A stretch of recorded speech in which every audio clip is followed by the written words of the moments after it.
All right, we are live. What's going on, Casey? Great to have you here.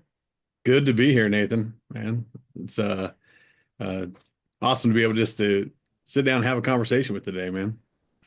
Yeah, likewise.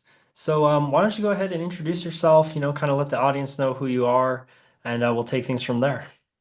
Absolutely. Well, yeah, Casey. My name's Casey Hamilton, and I am a owner of a digital marketing company. But first and foremost, I'm a dad and a husband. I got four children, and been my oldest ones are now have two adult children, and then I have twins that are 14 years old as well. So just had a enjoy being a dad probably more than just about anything else in life. And so it's been neat to watch them grow.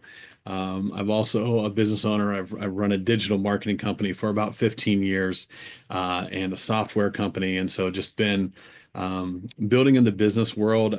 Never started out this way. I actually started out with the mindset that I was going to work in ministry all my life. I was actually a Bible major in college and had a chance to be able to work in churches and camps. I worked at Camps for the Disabled for about 14 years.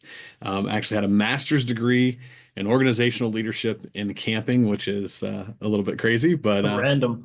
yeah, just just a weird set of events that's brought me to where I am now, and but this has been that path, and now running this business for multiple years, been able to help so many people along the way, and encourage others along the way in their entrepreneurial journeys and just in their businesses, and really just have a heart to go out, help people achieve whatever they've been called to do in life. Wow, that's amazing. So, what took you from kind of following the ministry path to, getting involved with starting a marketing agency and starting your entrepreneurial journey? Yeah, so I had gone to Bible college. I was working actually as a missionary at a camp in Wisconsin for a little while, and it's where I got my part of my master's degree there. And then as I was going through that process, we'd gone down to Georgia. I pastored there for a while, came out, and then my best friend was working for Alpha Omega Publications. His name's Ron Gibson, and he and I he was the VP of marketing. I was in sales. I covered 13 states across the Northeast. I was helping to start Christian schools and working with online academies and working with colleges that were starting online academies. And really just, I really enjoyed that work actually, working with people. And that got me into the tech side of things.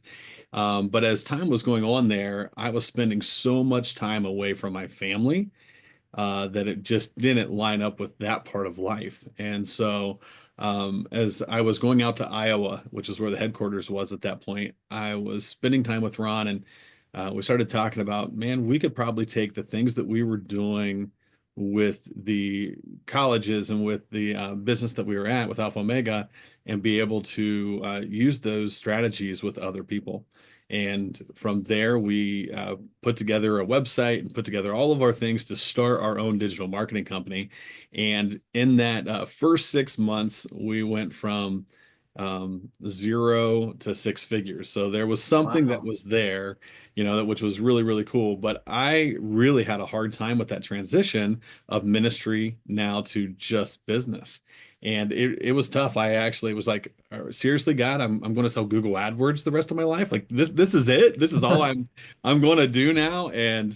Uh, and I spoke with a guy by the name of Tim Kite, and he was working at that point. I'm from Ohio, and so I have a lot of Ohio State roots. But he was working with Urban Meyer, and it was the year actually of uh, the national championship that they won in 2014. And I just happened to be down there. We got to talk. He was up at the camp in Wisconsin. We were there as family campers.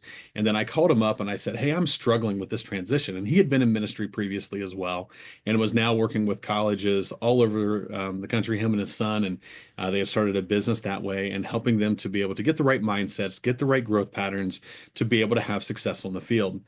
And he just sort of walked me through that. He's like, Casey, you are going to have opportunities now that you never would have had in the four doors of a church, four walls of a church. Like there's going to open up all these new opportunities, these new doors for you to be able to walk through so that you can be able to share your faith in ways that you may not have experienced. And I think that's really what opened my mindset to just a kingdom-minded ministry inside of my business and running things that way. So that transition was not easy, but it's been crazy how many people I've met that have experienced some of that transition themselves and how God has allowed that to just be the catalyst to be able to help others as they transition in that in life. Oh, that's beautiful. So you kind of had this moment where you were able to kind of see like, okay, this is how I can integrate the two. And this person, Tim, that you connected with, he was able to kind of help you see like, hey, you can do both like ministry and business at the same time. Absolutely. Yeah. And so just that encouragement along the way, and that started to shift my mindset of, okay, all right, I can do this. And then it opened up opportunity after opportunity, and then joining masterminds and joining all these different pieces that really helped me to get my mindset in the right place, to not look at that with shame. Like for a while there, that was just Mm. filled with shame for me. Like, man, what am I doing? Like, am I going against God? Am I like in and there was just so much that had to happen in my mindset there as I walked down this path. But God started to just work those things in, and now it was just this opportunity to share everything that He has done in my life with others. And even if it wasn't just the spiritual side of things, just that encouragement. So many people are just so discouraged these days and they're Mm. struggling. And now to have that point to be able to speak life into other people really brightened up my day. Like that's what I was about. I wanted to be able to speak life and speak truth and help and come alongside of so many folks. And that's what I have the opportunity to do now every day. Wow, that's awesome. So, the journey to 0 to 6 figures in 6 months, I'm really curious about that. So, you kind of had this friend of yours that you were working with at another company. You got this idea of like, hey, we can launch a marketing agency and probably be pretty successful. So, you roll out your assets, you build your website, you kind of get things going. What did the journey look like for you to get your first clients to really hit that 6 figure mark in 6 months? Sure. Well, we sort of had our backs against the wall. The company that we were working at, right as we were building this thing up and like starting to get ready to go, they let 75% of their employees go. And we were part of that. So it was like Wow. do or die. 4 kids, wife at home, homeschooling our children. And it was just, hey, go out and get it done.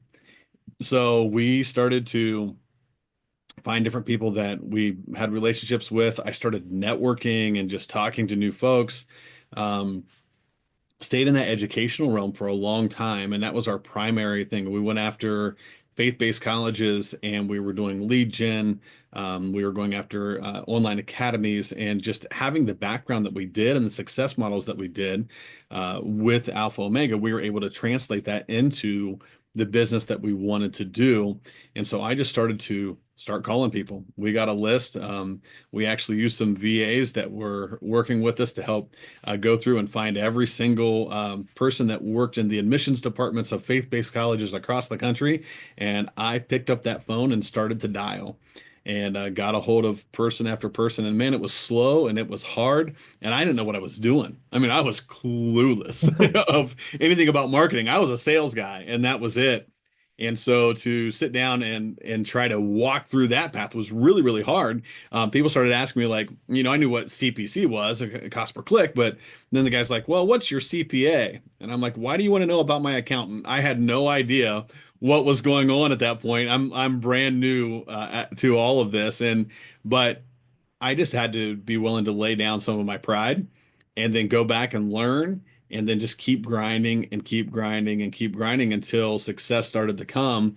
And then once it did, then we were able to take those success numbers and keep on working it through and finally just build up and we got over that 6 figures in those first 6 months. And it was a powerful thing. And granted, I had a really good business partner at that point that knew what he was doing. So when we were going to speak and say, hey, we can get this done, we could get it done, and we were finding success. Several of our online academies, we had a few of them that were seeing like $300,000 in sales a month, just Wow. through driving leads in and helping them to build out everything that they wanted to do. Wow. So were you primarily offering like Google Ads, lead gen type work for these clients at the time? Exactly. That's where we had started. This was around 2011 at Wow. that point, and so we actually had won some of the awards there for the Google AdWords, and I think I still have my little jacket that they sent us for the All-Star Awards and those kinds of things back when they would send that out. But we had done really really well. We were seeing high conversion rates, but yeah, we were doing all the lead gen through Google Ads and just optimizing that, updating those all the time. And we saw some great success as we were working with our clients. For sure. Yeah. And you got in at a good time too. I mean, 2011 is like kind of before the market was quite so crowded. And yeah, I'm curious about the cold calling as well, because I don't really teach that with any clients that I work with. And it's kind of a grind. And yeah, I just wanted to kind of hear your strategy there and like how you were getting a hold of decision makers and what your process was like for like cold dialing somebody, getting them into a meeting, and then getting them to sign up for marketing services. Yeah, I think the time that I had at Alpha Omega really prepared me for that because I was doing a lot of cold calling into high schools at that point. And so I was used to just calling, trying to set appointments, get in. And there's a guy by the name of Michael Goodman, who was my sales coach at that point, and I've been with him for about 5 years. And he had a process, and I actually use his stuff now and do trainings for other people with how to just use cold calling to your advantage. And there are great ways to do it, and there are horrible ways to do it. And I think I found both of those. Um, and you have to be really bad at something before you can be really good at it. That's what I found. And so I'll never forget one of my sales managers when I was at Alpha Omega at the time. He just looked at me and says, Casey, how long do you think it's going to take for you to be really good at sales? And, in my arrogance and in my youth at that time, I was in my 20s, and I was like, oh, probably, or maybe I was in my early 30s at that point. And I'm like, probably like 2 years. And he goes, Casey, it's probably going to be more like 10. Wow. And he wasn't trying to like put me down. What he was saying is you're already good. I was leading a lot of the sales team there in numbers, but to get to the place where you are really, really good at sales is going to take mastery. And that was about a 10-year process. And then I looked at it after that 10 years about to the date from that time. And I looked at my sales processes then, and I was closing a really high amount. Almost every single person I would talk to because I had learned relationship sales and Hmm. to really care about the person, to put them first, to find what their needs are, to find their pain, to solve that pain. And I never felt like I was selling at that point. I felt like I was a friend coming alongside of them and helping them grow whatever they needed to do. And when you can do that, you're not selling, you are just in this place of help. Hmm. And helping people is really what it's all about. And then you're not the used car salesman, right? You are the guy that was coming in and solving problems, and I love doing that. Yeah, 100%. And this is something I'm realizing more and more is like it's all networking and relationship building, like Mhm. marketing, sales, that's everything because the more relationships we're building, the more people are, buying into us. They're seeing that we can help them. And there's a level of comfort there and like a willingness to say, like, hey, I know this person can help me get to where I want to go. And that happens over time. And in the digital world, I'm finding it's like through making content and having conversations and having calls and things like this. But yeah, it's all just kind of networking and relationship building at scale. Absolutely. That's the thing. If you look at the my sales training, it's right underneath of it. It says it's all about relationships. So I wouldn't ever say that this is the place that you should be like doing all of it. Cold calling is not a long-term strategy. Cold calling is something you better do at the beginning, or else you're just in trouble because you don't know enough people to really make things work yet. And you have to put in the reps to get in there. The cold calling, the nice thing with it is that you get a chance to practice your craft, to get your terminology down, to find what hits, to find what doesn't hit. And then it becomes, okay, who do I know who? Hmm. That's sort of that question. And starting to find those people. And then if you do your job well, then it becomes referrals. And then it becomes, hey, you need to talk to these guys because they are. And as you go down that path, this becomes much easier. Now, I don't know the last time I truly did a cold call. That doesn't really exist in my world, but I'm also 15 years into running the company and seeing those relationships that I build. And I'll go to all these conferences and I'll meet new people. And then even now with our software side, like it's all referral business. We've built that out greatly, but that's every other agency's referring us in. So there's just all these ways that you can do things. And there are more tools now than there have ever been Oh yeah, it's to get in front of ridiculous. people. Yeah.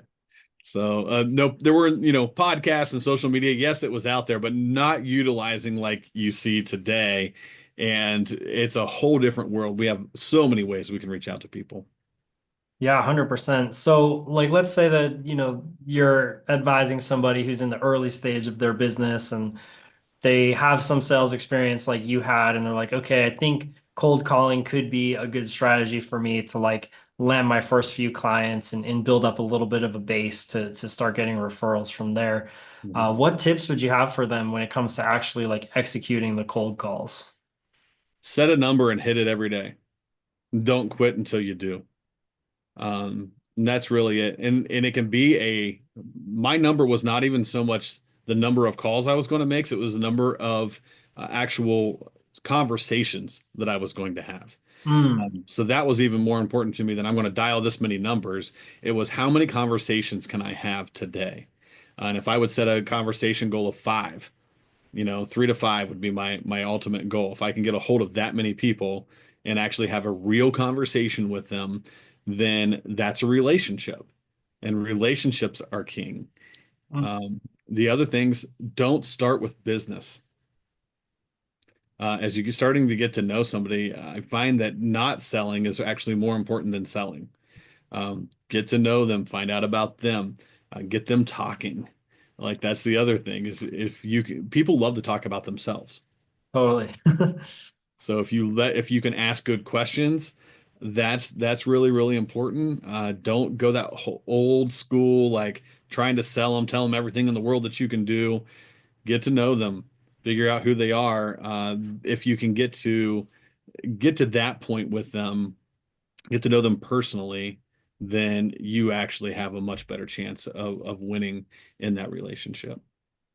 100%. And yeah, I mean, I saw this stat the other day that's like the average person in America sees like 10,000 ads per day at this Mhm. point. So everybody's super fatigued from marketing and being sold to, and especially with people we don't know, like the sales radar can go off like that. So Yeah. if you're able to, like you're saying, like get people talking about themselves and really make it more of a relationship, then sales doesn't have to feel like sales, right? It doesn't have to Yeah. feel like this process and this script that you take everybody through.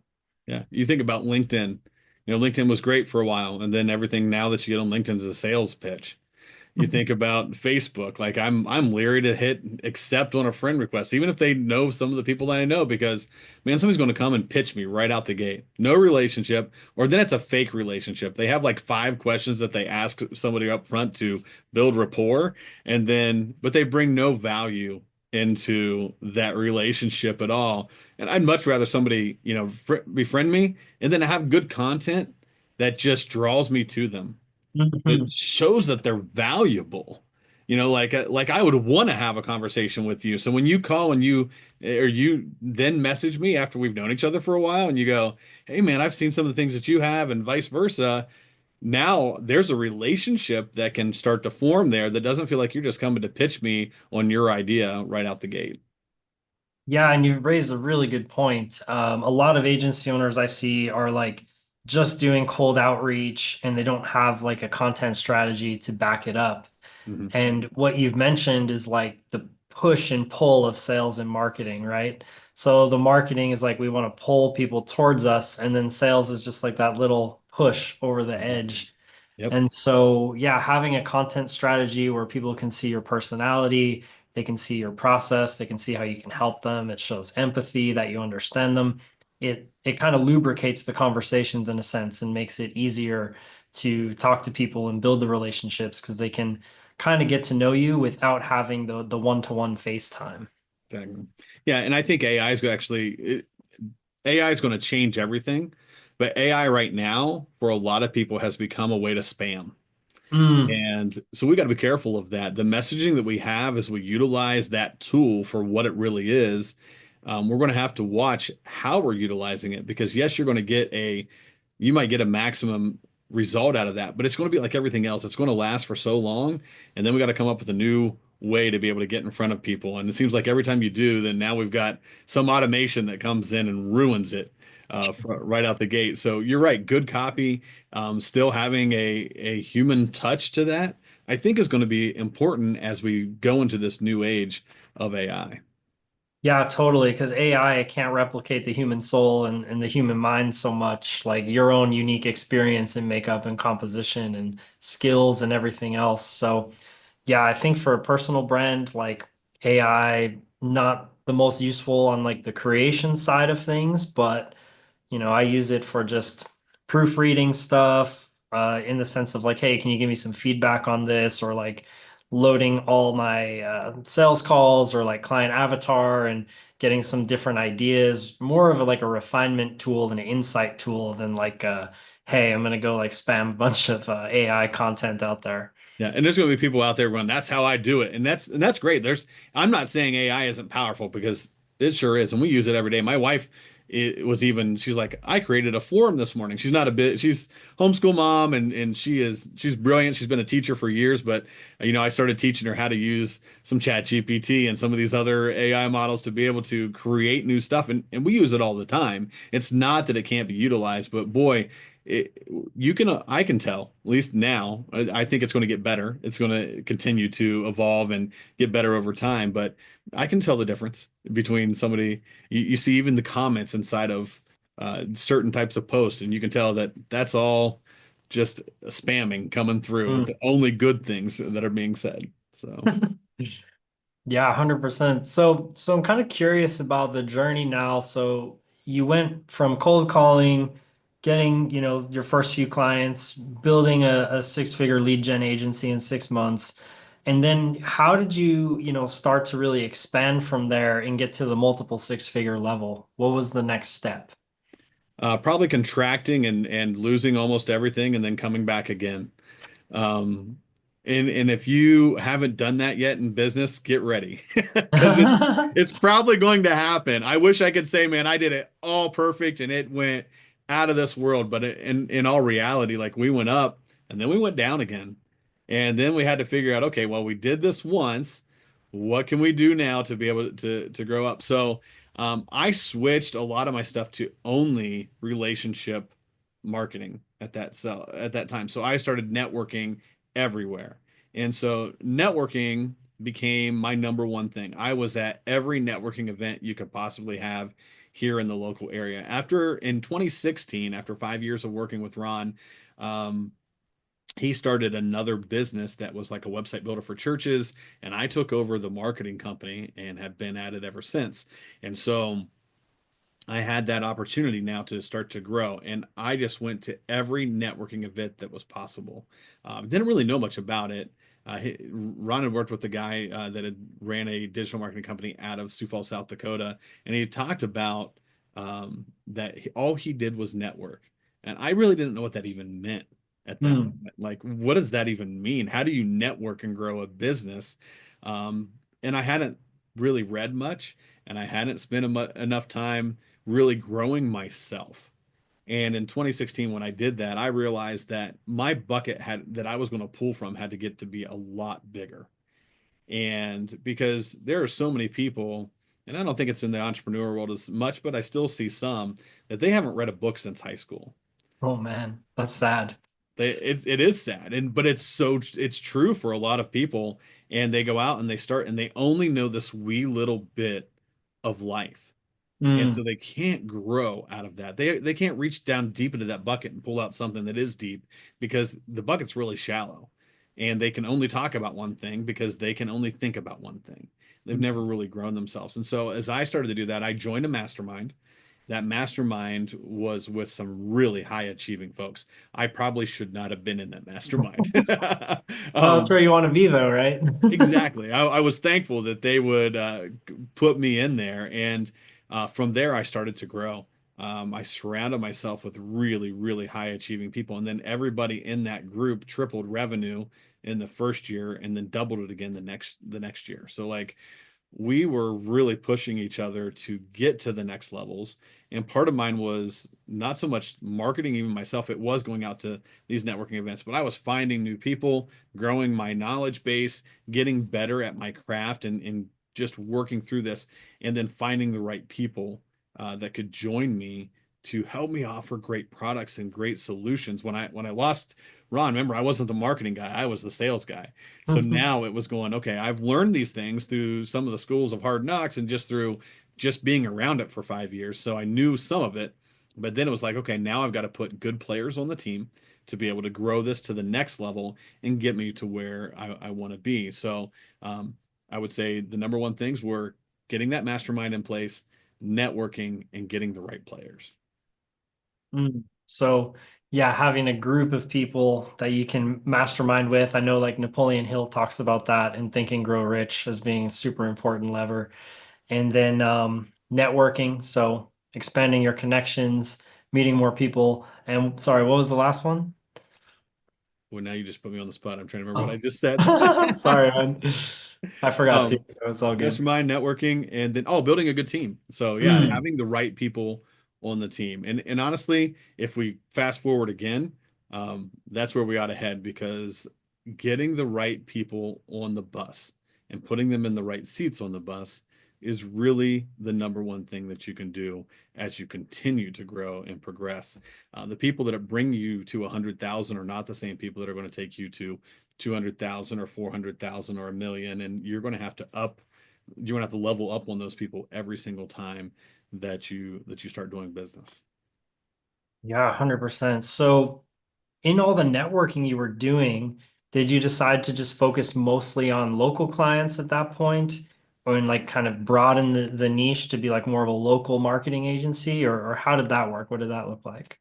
Yeah, so at that point, I became a local marketing agency. Before that, we were nationwide. I had California and Florida and Texas and Connecticut, and like we had people everywhere. And I was tired of being on the phone. I wanted to Mm, be with people because I'm a people person. That's what gives me energy and drives me, not so much picking up a phone and doing that. Zoom isn't so bad because at least I'm face to face with people. fair, So yeah. these days it's a little bit easier.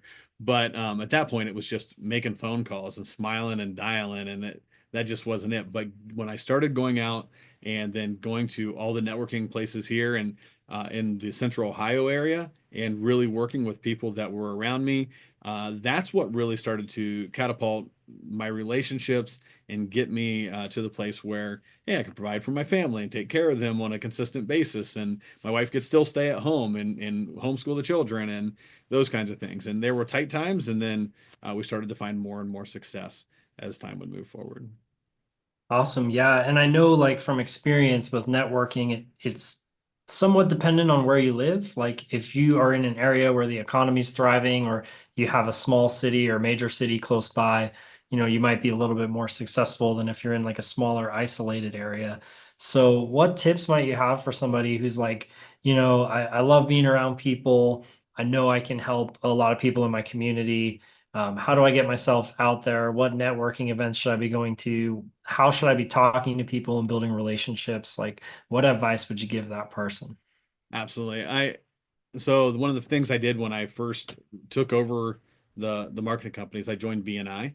That was Hmm. one of my first places. I could not afford at that moment to join BNI. Taking everything on my own and having to restructure all of those things at that point as we were transitioning from more of that national down to a local. I think I took the PayPal 6 month loan and I got my BNI membership and started into there and started to grow.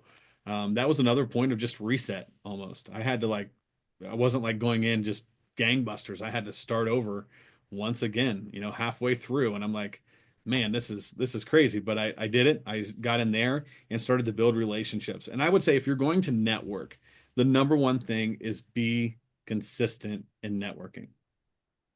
Absolutely be consistent. Go to the same ones over and over and over because it's about relationships. Most people go into networking thinking that they need to go get a sale. Like they're trying to get something. Yes, instead of give. And Mm. my wife would ask me that question. So did you get any sales when you went at networking? 'Cause she would see me leave all the time, and I'm going out to all these different things. I'm like, it's not about that. It's farming.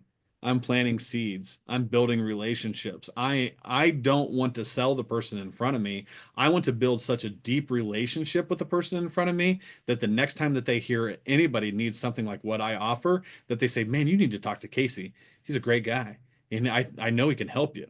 And so that's really what I had to learn about networking was, man, I'm going to bring value to them. One of the things I started doing a few years ago was I got a Topgolf membership, Oh, nice. and I did all of my networking would lead me as I would go to events. I would bring them to Topgolf. So the plug for Topgolf, hey, platinum membership for like $720 a year. It's about $60 a month. And you can then bring all your people there. You can go Monday through Friday from 9 a.m. to 5 p.m. And I close more deals at Topgolf than any other place that I've ever been because we would sit down. I called it talk golf more than anything else because we would sit down and just have a conversation on the couch. Sometimes we would hit balls. The rest of the time, it was just a casual defenses go down, true heart to heart about business, and really not talking about business at first, really just talking about life and Mm. family, spirituality, like what's going on in their world. Because in that you start to hear the pain. And remember, sales is all about solving people's pain. Hmm. So when I can ask good questions and hear the things that are going on, and we turn that into the business side, and that starts to turn that conversation to there, now I have built the ultimate close, if you will. I already Mm. know where they're really struggling, and then I could take that and help them to be able to solve those problems. And then that made me feel good. It made them feel good. And boy, that brought the referrals in. That's great. Yeah, I've heard a few other people mention, and depending on what industry you're in, this can be really effective. Like I know a lot of people who are in the roofing industry, and they're in a very specialized niche, and they need to network with very specific people to land this type of business. And so, yeah, I remember him saying that like he would take people golfing and like close deals, and I'm like, man, that's pretty brilliant, actually. So. Yeah. Yeah, that's cool. It's like a strategy that, we never, I don't know, I don't really ever think about it, especially being in the online world. Everyone wants like the tips or the hacks or the strategies, the secrets. And yeah, it can be really as simple as just building relationships with the right people. It really is. I mean, we went to a restaurant the other day, and this little restaurant known for having business lunches there. And on the board, there was like 50 different slots of business cards. And I sat down with my kids, like, "All right, Dad, how many do you know?"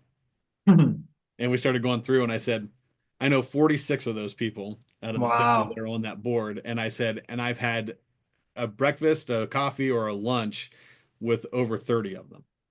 Hmm. And we go everywhere we go. Somebody comes up and says, "Hey," and my kids are like, "Dad, you know everybody." I said, "That's my job. Hmm. That's my job. It's to know every single person so that I have that opportunity to be referred. If I don't bring value to them, they're not going to want to do anything with me, right?" So the reason that I brought up Topgolf is actually I would tell other business owners about that tip. And I got known for selling Topgolf before I'd even tell them what I did, because I brought value to them of a way to be able to network better. And so after I would do that, like, "Oh man, that is such a great idea. I never thought about that before." And then they're like, "So what do you do?" And that opened up the door. Now they're asking me, and they want to know about me, and then I could share the things that I actually did. And that's how I continue to grow that base. Wow. Love that. So yeah, it really comes back to that golden rule, like your network is your net worth. Yep, exactly. So and if you can grow that, and then it's leveling up. I did a post here on Facebook a little bit ago. I've been trying to do more content throughout time, and one of those things was just simply you can't fish for whales and mud puddles. That is a very good one. So it's one of those things. How are you? Where are you fishing?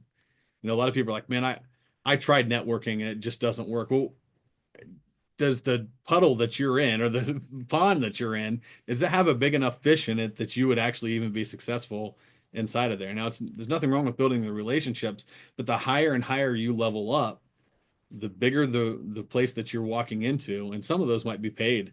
You might have to pay to be in some of those rooms, but it's about the relationships. It's knowing that if you're going to go maybe you're using Go High Level. I went to the summit this past year. So if I'm going to spend $3,800 to get a ticket, right? To get into the VIP plus, can I make that pay off? Can I Hmm. build the right relationships? And I had confidence in telling my business partners now, hey, I can do that. I'm going to be able to walk in there. We're going to close enough business out of that because I'm going to build the right relationships. Even when we were at one of the last conferences we were at, we got done. We had a booth at the place, and we got done for the day and walked downstairs, and they're ready to go home. A couple of my business partners are, and I just looked, and there's everybody in the bar and restaurant. Hmm. And I said, nope, this is where the money's made. It's not made at the booth.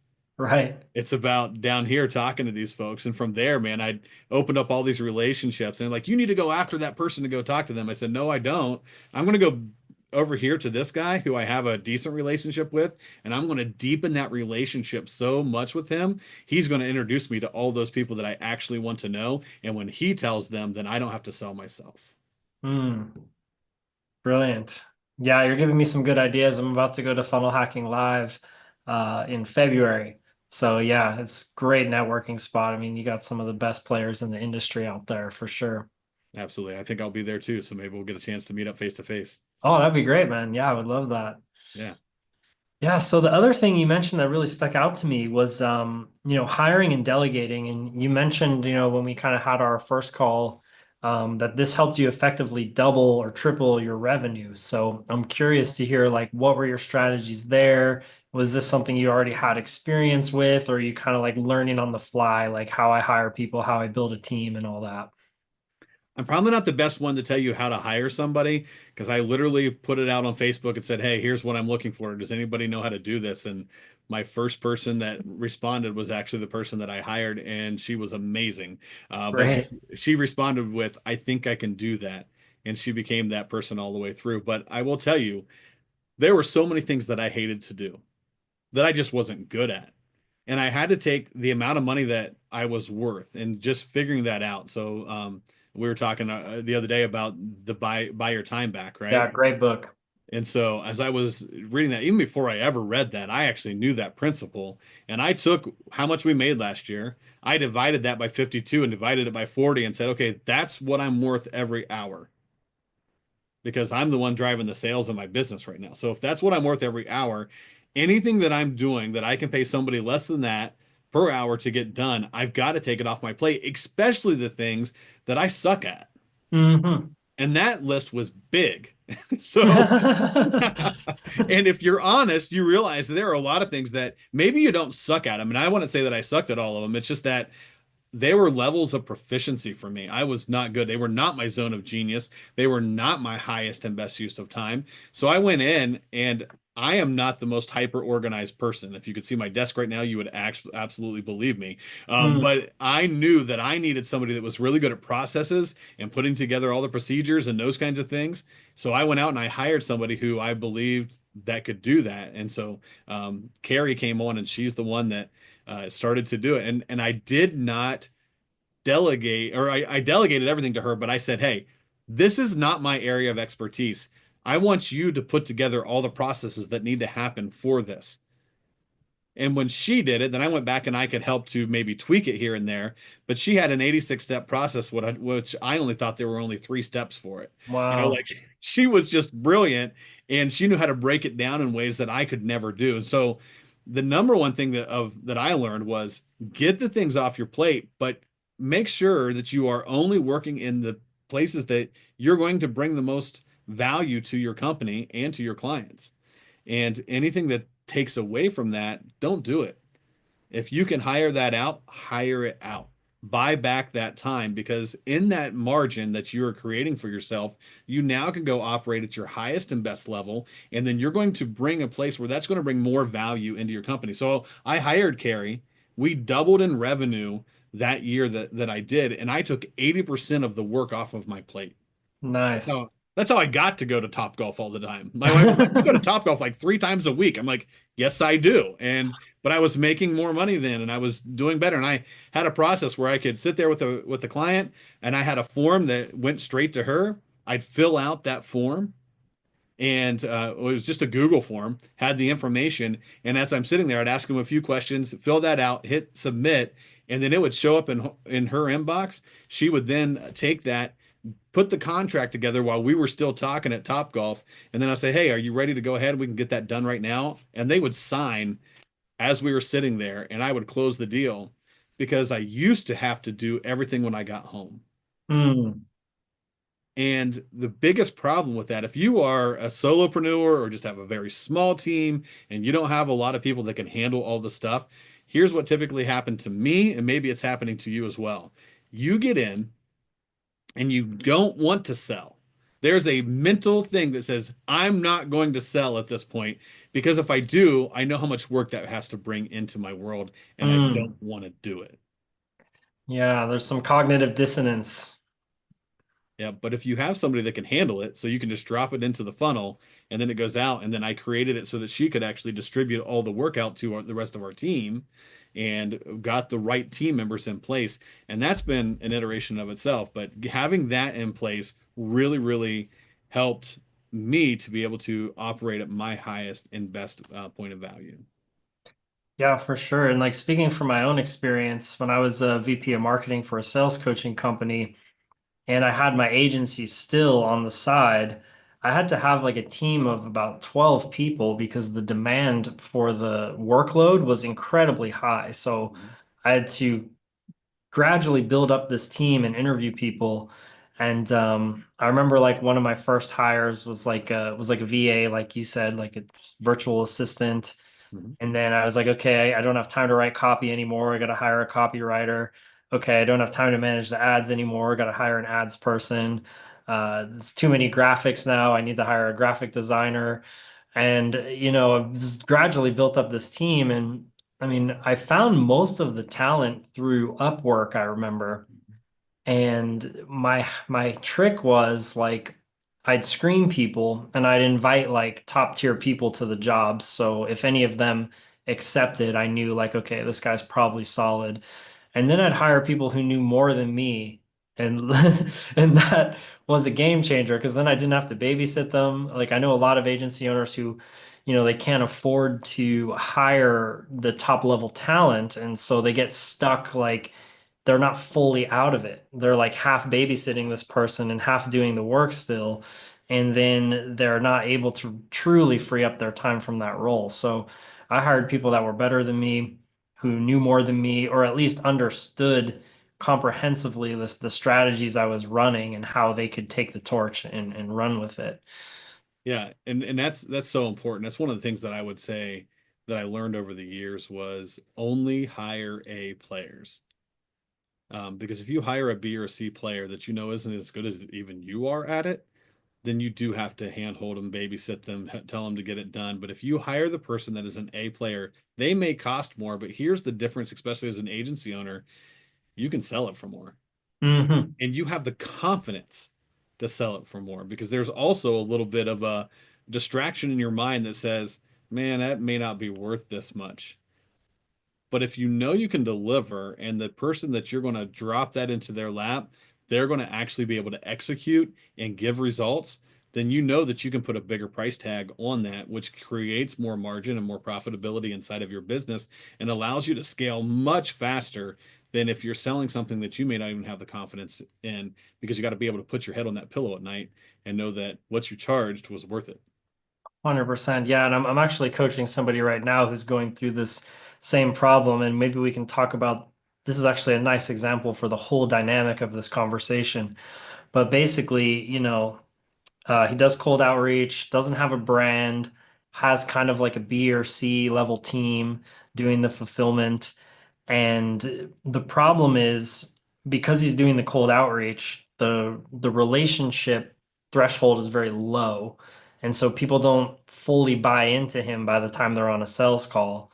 And so he gets a lot of price resistance when he tries to charge more. So he hasn't built the relationship, gets a lot of price resistance, gets a lot of transactional buyers. He's forced to keep a lower price than what he could be getting.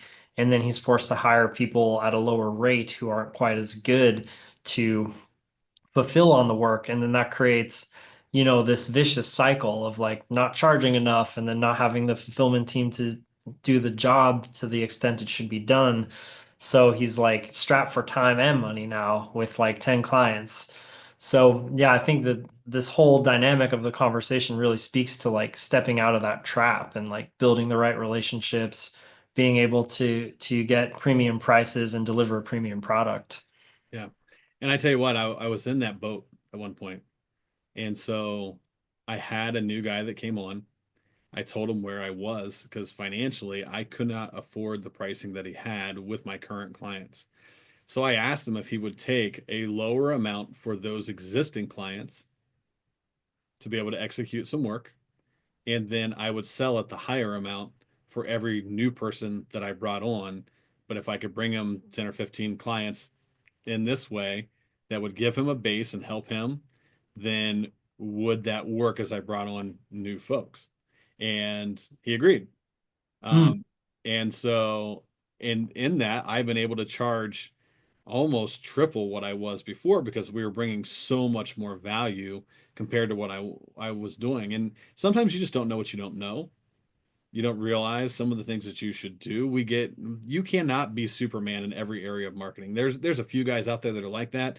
There's a lot of people that I don't consider myself the expert in every single area now.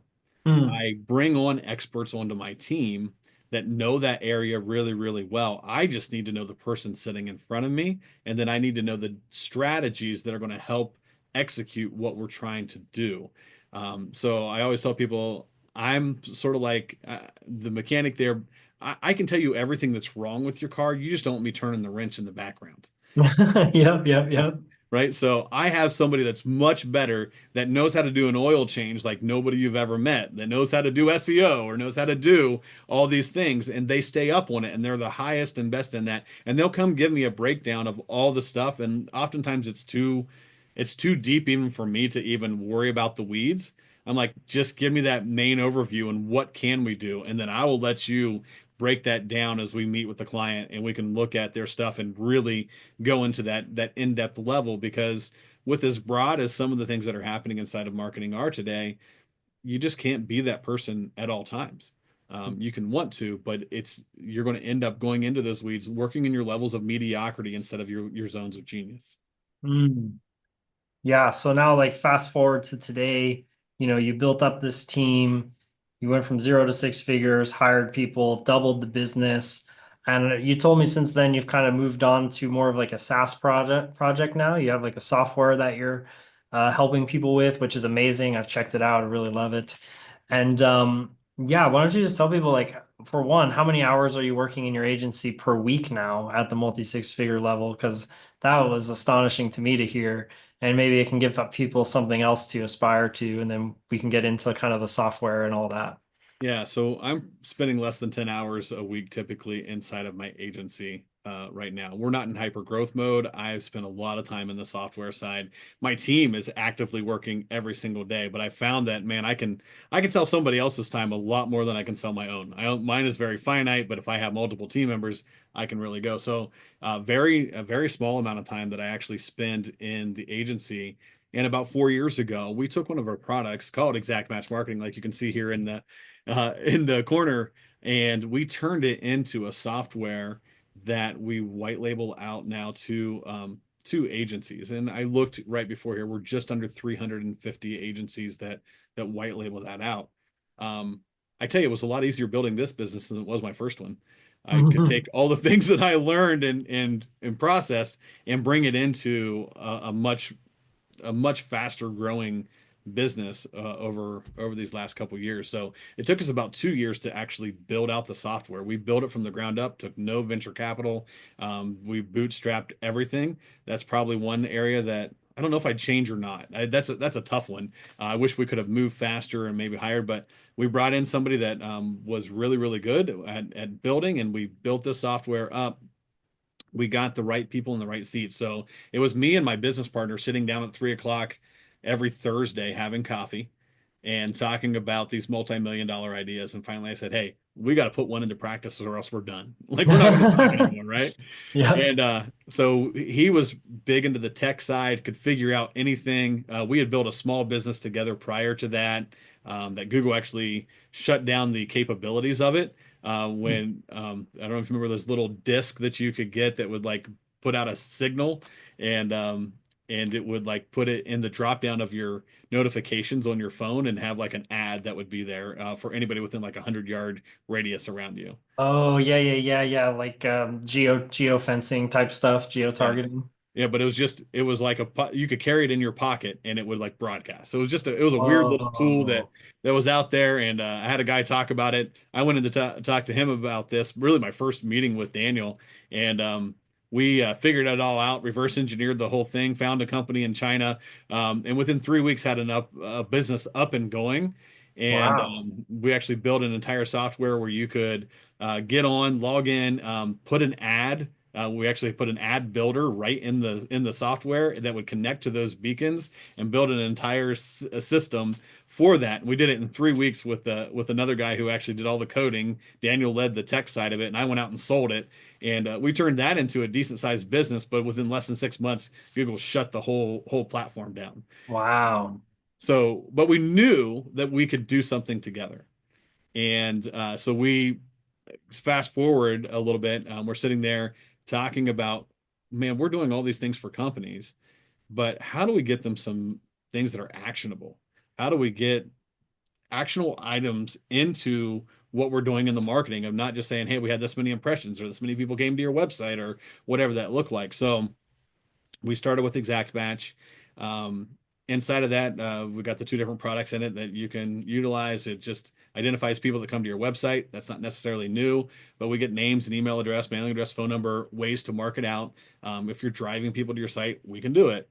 But then what really revolutionized everything and sort of changed it is said, okay, what if we could find everybody inside of an area that it was searching for your information, and in real time as they search, we could take the keywords that you can insert into the platform and then identify all the folks that were searching for it at that moment, and then be able to give you that same name, email address, mailing address, phone number, and the keyword that they were searching for.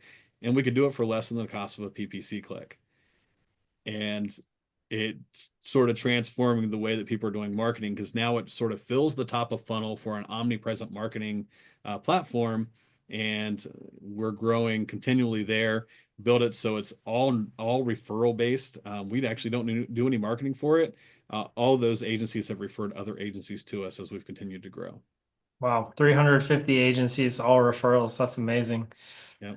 And yeah, I want to reiterate too, just like after seeing you demo the software to me, I was like, wow, you can literally capture all the email addresses of anybody who goes to your website, regardless of whether or not they even opt in for like, you know, cheap, like under $1 each. And Exactly. then you can also get all the email addresses and contact info for people who are looking for certain search terms. So like if somebody's looking for a digital marketing agency in Baltimore or something like that, and that's where you live, you can just capture all that contact info and load it up into cold email campaigns, retargeting ads, whatever you want to do with it. But yeah, I mean that's a huge audience builder to tap into, cold traffic that has intent. Absolutely. And the really nice thing is that it is completely white labelable for all these other agencies. So they can come in, put in their own URL, it put in their own color scheme, upload their logos, change everything so that it looks and feels like them. We disappear completely. All the billing and business processes are built right into the system. So it's a great tool to be able to put in, and you're looking for ways to be able to get that competitive advantage. And if you can tell everybody that's searching for your client's competitor and deliver that into the top of their funnel, well, that's a big deal. And when you look at like the cost of Google AdWords right now, Oh, ad costs just keep going up and up and up. and when you look at the fraud rate, it's like Mm. 61% of all of that is actually fraud. Like they're bots, they're getting clicked on, and so you're throwing 600 out of every $1,000 you're spending in Google AdWords down the drain. And so now you've got a way to be able to get only real people with real names and real phones and real emails, and those are all scrubbed. So we actually run that through Never Bounce. So we only deliver it to you if there's an actual email that can be delivered to. We update the mailing addresses in real time. You've got the keywords they were searching for, so you can build out campaigns that are highly targeted right to those folks. Wow, that's amazing. And so if somebody wanted to learn more about the software or connect with you, what's the best way for them to do that? Absolutely. So I'll give you a link that can even be attached into here, but you can go to exactmatchmarketing.com and but we'll get a link for you. So if people want to do it, just hop on my calendar. We actually hold this back. We don't put it out just to the public. We really want to empower agencies typically to be able to get that access and help them to be able to grow. Wow, awesome. Yeah, so I'll put that link below this video for anybody who wants to check out the software. It's super epic. I mean, I went through it. I'm thinking about getting it for myself even. Super good product, so would highly recommend booking a demo to check it out. And it's free to get started, right? It's like not even.